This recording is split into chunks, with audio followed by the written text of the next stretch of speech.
CPM Mancherial జిల్లా 3వ మహాసభలు నవంబరు 8, 9 తారీఖు రోజు మందమారి పట్టణంలో టిఎన్ వెంకటరమణ నగరంలో జరిగినాయి. ఈ మహాసభలో ఈ చెన్నూరు ప్రాంతంలో ప్రజలు, రైతులు, విద్యార్థులు, యువజనులు, దళితులు, ఆదివాసులు ఎదుర్కొంటున్నటువంటి సమస్యలపైన చర్చించి భవిష్యత్తు పోరాట కార్యక్రమాలు రూపొందించుకోవడం జరిగింది.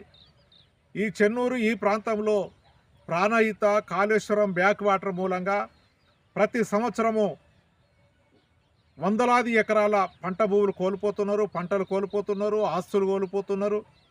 4 సంవత్సరాల నుంచి నష్టపోతున్న ఒక్క బాధితులకు కూడా ₹1 నష్టపరిహారం ఇవ్వలేదు.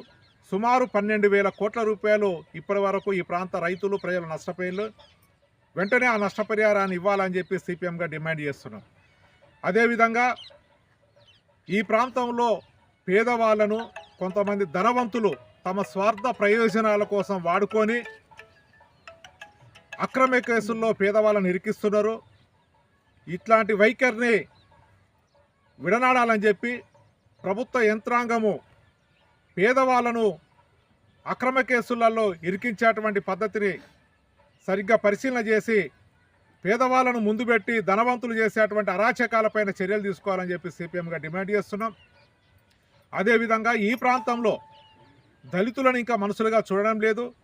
దళితులు అంటే అంటరాని వాళ్ళుగా చూస్తున్నారు, కుల వివక్షత పాటిస్తున్నారు, అవమానాలు చేస్తున్నారు. ఈ కుల వివక్షతను నిర్మూలించడానికి కూడా తగిన చర్యలు తీసుకోవాలని చెప్పి కూడా తీర్మానం చేస్తున్నాం. అదేవిధంగా ఈ ప్రాంతంలో ఆదివాసీలు, పేదలు పోడు భూములు సాగు చేసుకుంటున్నారు. సాగు భూములు ఉన్నాయి, వాటికి పట్టాలు లేవు, హక్కుపత్రాలు లేవు. హక్కుపత్రాలు ఇవ్వాలి, పట్టాలు ఇవ్వాలి. హక్కుపత్రాలు ఉన్న భూములకు బ్యాంకు రుణాలు ఇవ్వాలని చెప్పి ఈ అంశాలపైన రాబోయే కాలంలో పోరాటాలు చేయాలని చెప్పి పార్టీ నిర్ణయం చేసింది. ఈ ప్రాంతంలో ఉన్నటువంటి ప్రజలు సిపిఎం పార్టీ చేసేటువంటి పోరాటాల్లో భాగస్వాములు కావాలని చెప్పి సందర్భంగా విజ్ఞప్తి చేస్తున్నాం.